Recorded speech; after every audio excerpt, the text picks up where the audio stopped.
Hello coders, welcome back. इस video में हम लोग मोस्ट कॉमन केस टाइप्स के बारे में डिस्कस करेंगे। जो जावास्क्रिप्ट में हम लोग वेरिएबल डिफाइन करते हैं, तो जिस तरीके से हम लोग वेरिएबल्स के नेम लिखते हैं उस उनके अलग अलग तरीके हैं, वो अलग अलग तरीके फेमस है। इनको क्या बोलते हैं? केस टाइप्स बोलते हैं, है ना। तो एक एक करके हम लोग इसको देखते हैं। लास्ट वीडियो में हम लोगों ने क्या किया था? वेरिएबल्स का डिस्कस किया था, है ना। हमने देखा था लेट, कॉन्स्ट एंड वेर के बारे में। इस वीडियो में हम लोग क्या देखते हैं कि वेर को कैसे डिफाइन करते हैं या लेट को कैसे डिफाइन करते हैं। जो वर्ड्स लेते हैं ना वेरिएबल के नेम, उनके लिखने के तरीके के बारे में थोड़ा देखते हैं। ओके, तो चलते हैं एडिटर में। यहाँ हम लोगों ने लास्ट वीडियो में डिस्कस किया था ना वेरिएबल्स का, var then const then let, है ना। तो ये इस तरीके से हम लोगों ने नेम लिखा हुआ था, जैसे where name one, then something something where name, है ना। तो ये जो लिखने का तरीका है, वेरिएबल के नेम होते हैं, जैसे यहाँ नैव लिखा है, यहाँ एबीसी लिखा है, ये एक अलग अलग पैटर्न में लिखे जाते हैं। ठीक है, तो हम लोग उसको देखते हैं एक एक करके। मैं यहीं पे एडिटर पे ही मल्टी लाइन कमेंट करके आपको बता देता हूँ कैसे करते हैं। तो यहाँ पे लिख देता हूँ मैं most most common most common programming case type. Okay, इस तरीके से मैं आपको यहाँ पे बता देता हूँ। तो जो सबसे पहला है वो है कैमल केस।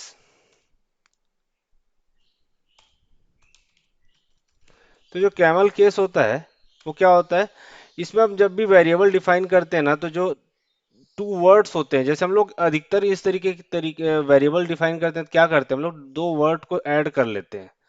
इस तरीके से लिखते हैं किसी भी वेरिएबल के नेम ना, कि उसका जो वर्ड होते हैं, है ना, वो इस तरीके से कॉम्बिनेशन में होते हैं। लाइक जैसे कैमल देन केस, इस तरीके से। तो जो फर्स्ट वर्ड का फर्स्ट लेटर हो गया वो स्मॉल हो गया, देन सेकंड वर्ड का फर्स्ट लेटर क्या हो गया? कैपिटल हो गया। तो कैमल केस में इस तरीके से लिखते हैं। तो जैसे मैं जावास्क्रिप्ट में वेरिएबल डिफाइन करूंगा, मालूम मैं वैर लिखना चाहता हूँ, और मैं मुझे क्या लेना है? यूजर का नेम इनपुट लेना है। तो मैं कैसे लिखूंगा कैमल केस में? यूजर, देन नेम का एन कैपिटल, देन नेम, इस तरीके से लिखते हैं। देन मैं जो भी आपका डिफाइन करना चाहूँ वो यहाँ पे कर सकता हूँ, x y z name. Okay, इस तरीके से। सेम अगर मुझे फोन नंबर लेना है किसी का इनपुट, है ना, वेरिएबल में, तो कैसे लिखूँ? फोन का पी स्मॉल हो गया, देन नेम, और मैं फोन नंबर को इस तरीके से लिख सकता हूँ, है ना। तो इस तरीके से तो कैमल केस आई थिंक आपको समझ गया होगा। फर्स्ट वर्ड का first letter small, then second word का first letter capital. Okay, second क्या होता है हमारा? Kebab case.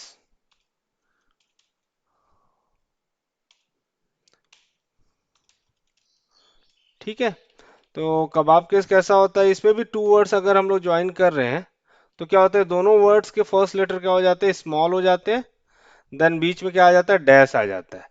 तो सेम अगर मैं ऊपर वाले वेरिएबल्स को यहाँ पे बताना चाहूँ आपको किस तरीके से लिखेंगे, तो कैसे लिखेंगे इसको? वेर, देन वेर कैसे रहेगा? यहाँ पे मान लो यूजर नेम लेना है मुझे, तो यूजर का यू स्मॉल रहेगा, देन यूजर, देन बीच में डैश, देन नेम, और मुझे जो भी नेम देना है ना, एक्स वाई जेड नेम मान लो मुझे देना है, तो इस तरीके से। तो यहाँ पे मैं दोनों वर्ड के फर्स्ट लेटर स्मॉल ले लेता हूँ, बीच में डैश ले लेता हूँ, लाइक कबाब के सीख की तरह, देन डिफाइन कर देता हूँ। ठीक है, सेम क्या होता है? थर्ड होता है, ये होता है स्नेक केस। तो ये सेम ही होता है कबाब के जैसा, बट यहाँ पे डैश की जगह ना अंडरस्कोर आ जाता है नीचे।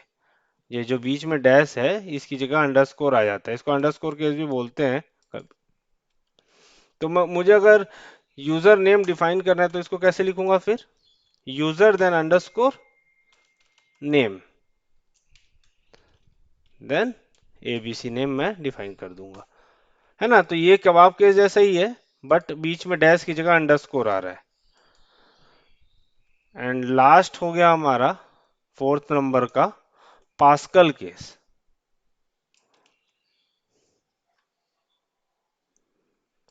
है ना। ये पास्कल केस सारा सेम होता है कैमल केस के जैसे, बट इसमें जो फर्स्ट वर्ड का फर्स्ट लेटर हो जाता है वो कैपिटल हो जाता है। लाइक अगर मुझे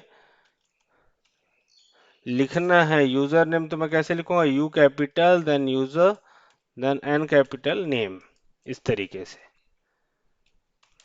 इस तरीके से लिखूंगा, है ना।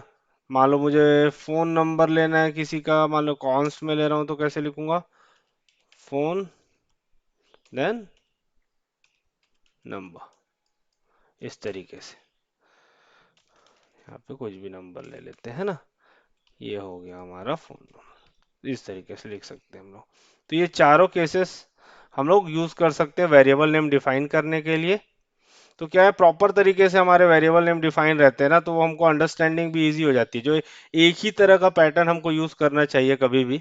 जैसे मैंने एक वेरिएबल मान लो कैमल केस से डिफाइन कर दिया, दूसरा कबाब केस से, तीसरा स्नेक केस से, इस तरीके से नहीं करना चाहिए हमको। हम चारों में से कोई सा भी यूज कर सकते हैं, बट एक पैटर्न को फॉलो करना चाहिए। लाइक अगर मैं कैमल केस यूज कर रहा हूँ, तो सारे वेरिएबल कंप्लीट मीन्स आप फाइल में कैमल केस ही यूज कीजिए, अपना एक तरीका बना के रखिए कि मैं कैमल केस ही यूज करूंगा, ताकि मुझे समझने में प्रॉब्लम नहीं होगा, मतलब आपको समझने में प्रॉब्लम नहीं होगा, और आप अपने कोड को और अच्छे तरीके से अंडरस्टैंड कर पाएंगे।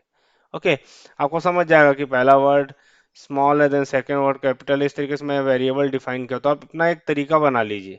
और इन चारों में सबसे ज्यादा फेमस है अपना कैमल केस, इस तरीके से ज्यादा लिखते हैं लोग, है ना। देन कबाब केस भी उसके उसके सेकंड नंबर पे कबाब केस फेमस है। अलग अलग प्रोग्रामिंग लैंग्वेज में अलग अलग तरीके और अलग अलग डेवलपर अपने अपने तरीके से वेरिएबल डिफाइन करता है ना, इस तरीके से लिखता है। बट मैंने आपको जस्ट आपको याद रहे इसके लिए चारों केसेस बता दिए आपके प्रैक्टिस के लिए, है ना। इनको क्या बोलते हैं हम लोग लिखते हैं जो, तो हमारा क्या है चारों, कैमल केस, कबाब केस, स्नेक केस को अंडरस्कोर भी बोलते हैं, देन पास्कल केस। ओके, तो ये हो गया हमारे केसेस। मिलते हैं नेक्स्ट वीडियो में किसी और टॉपिक के साथ। जावास्क्रिप्ट के ट्यूटोरियल को हम लोग नेक्स्ट वीडियो में कंटिन्यू करेंगे, ठीक है। मिलते हैं नेक्स्ट वीडियो में, तब तक के लिए बाय बाय, टेक केयर।